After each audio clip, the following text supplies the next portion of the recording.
बड़बोले मंत्री जो महाराष्ट्र में है वो एक तेलंगाना से आया एक टी राजा, तो ऐसे नालायक लोगों को पहले जगह पर उनकी जगह दिखाना चाहिए। इसमें कई लोग बाहर से आए थे, ऐसा पुलिस का कहना है, वहाँ के लोगों का कहना है।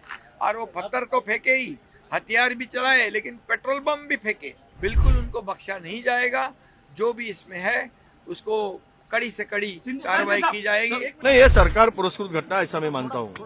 नागपुर की घटना ये सरकार पुरस्कृत घटना है, 100% मैं बोल रहा हूँ। अगर बड़बोले मंत्री जो महाराष्ट्र में है वो एक तेलंगाना से आया एक टी राजा, उसको तो महाराष्ट्र में बंदी लगाना चाहिए।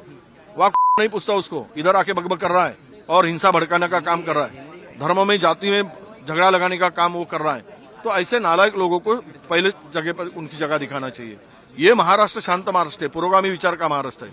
यहाँ हर धर्म का इज्जत और सम्मान किया जाता है। ऐसे स्थिति में किसी धर्म को लेकर टारगेट लेकर करके अगर ये धंधे किया जाते हैं तो इसका मतलब स्पष्ट है कि सरकार ने ही ये इनको बढ़ावा दिया है। और जब नागपुर में ये घटना घटी तो उस वक्त सरकार की दिल्ली से गली तक भाजपा की सरकार है। क्या कब्र को लेकर आंदोलन करने की आवश्यकता है? और किसको आप बोल रहे हैं? आपको खुद को करना है ये सब। सरकार आपकी है, आप करना चाहिए। तो आंदोलन या मोर्चा या किसी को कब्र जलाने की जरूरत क्या है? और उसी को लेकर ये जो वातावरण भड़का है, तो और सरकार अगर बड़बोले मंत्री को तुरंत रोकते थे तो महाराष्ट्र में ऐसी स्थिति पैदा नहीं होती थी। वहाँ एक तेलंगाना से टी राजा आया है और यहाँ का एन राजा है। ये दोनों मिलकर महाराष्ट्र को अस्थिर कर रहे हैं। दोनों तरफ से बयानबाजी हो रही है। सतपाल जो है उन्होंने भी औरंगजेब की कब्र पे बात की, देवेंद्र फडणवीस। नहीं, देखो, कब्र को लेकर जो बात हुई या औरंगजेब की तुलना फडणवीस जी से ये हमारे अध्यक्ष ने नहीं की, उनके कारोबार को लेकर किया था। उसका गलत अर्थ ये भाजपा ने निकाला था। उन्होंने स्पष्टीकरण दे चुके। राज सवाल कब्र को 400 साल पहले तो किसने रोका है? क्या कर रहे तुम? कानून के दायरे में लाकर जो करना है करो ना। पर सरकार के ही मंत्री ऐसे बकवास करते हैं, सरकार के ही संगठन जो है समर्थन वाले इस तरह से आंदोलन करते हैं और वातावरण अगर खराब होता है तो मुझे लगता है कि ये सरकार की इसके पीछे में क्या इच्छा है कि महाराष्ट्र स्थिर रहे, ये स्पष्ट करने की आवश्यकता है। 100% योगेश जी ने जो कहा था ये पूर्व नहीं जीता, तो तुम क्या सोए थे? तुम्हारी सरकार सोई थी, तुम्हारा इंटेलिजेंस सोया था? क्यों नहीं पता था कि ऐसा कुछ होने वाला है? तो इसके बारे में स्पष्टता यही है कि ये कुछ छुपाने के लिए इस तरह की बयानबाजी होती है। हमने इस्तीफे की मांग कल भी किया है। इस तरह से महाराष्ट्र को अस्थिर करने वाले जो भी मंत्री बयानबाजी करते हैं, मंत्री करके संविधान को लेकर शपथ लेने वाले और इस तरह से बयानबाजी करते हैं, तो उसको मंत्रिमंडल में रखना नहीं रखना ये बारे में सीएम ने निर्णय लेना चाहिए।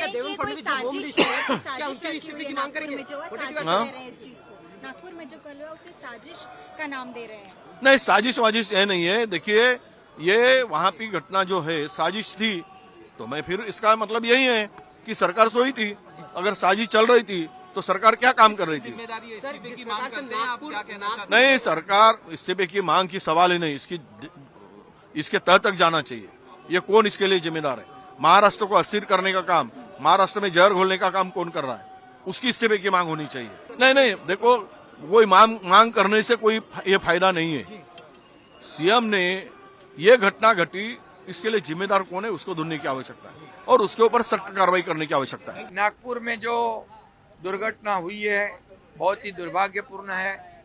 जो आगजनी हुई है, जहाँ पर कई लोग 2-4 हजार लोग इकट्ठा होकर जो समाज कंटक थे, उन्होंने कई घरों को, वहाँ पर मोमिनपुरा है, महाल एरिया है, चिटनीस पार्क है, यहाँ पर इकट्ठा होकर लोगों के घरों को लक्ष्य कर दिया, टारगेट कर दिया, पथराव किया, आगजनी कर दी, वहाँ की गाड़ियाँ जलाई और एक ऐसे जगह पर उनकी गाड़ियाँ 100-150 पार्क होती थी। वहाँ मोमिनपुरा में एक भी गाड़ी खड़ी नहीं की। इसका मतलब ये होता है कि ये पूर्व नियोजित साजिश थी क्या? इसकी भी पुलिस तफ्तीश कर रही है। पुलिस के ऊपर ये तो लोगों के ऊपर हमला किया ही, लोग तो बाल बचे। पुलिस आ गई, फायर ब्रिगेड आ गई, उनकी गाड़ियों को भी लक्ष्य कर दिया, उनको भी टारगेट किया। इसमें 4 डीसीपी लेवल के अधिकारी घायल है, उनको पत्थरबाजी कर दी, उनके ऊपर हथियार से हमला किया है। 30 पुलिस कर्मचारी घायल है। पुलिस जो कानून व्यवस्था बनाए रखने का काम करती है, पुलिस शांति और अमन बनाने का काम करती है, उनके ऊपर हमला करना, इसका मतलब कानून पर हमला करना और कानून को हाथ में लेना है। और इसलिए ऐसे समाज कंटक जो है, ये जो दो समाज में दूरी निर्माण करना, विद्वेष फैलाना, अशांति फैलाना, कम्युनल राइट करना, ये सब सोचकर समझकर जो काम कर रहे हैं समाज कंटक, उनको बिल्कुल बख्शा नहीं जाएगा, उनके ऊपर कड़ी कार्रवाई की जाएगी। स्वयं मुख्यमंत्री बार बार इस घटना का जायजा ले रहे हैं। पुलिस विभाग पूरी तरह इसकी रूट तक जाएगी, इसके पीछे कौन है, क्या राजनीति है, और किसी को भी छोड़ेगी नहीं, कड़ी कार्रवाई करेगी।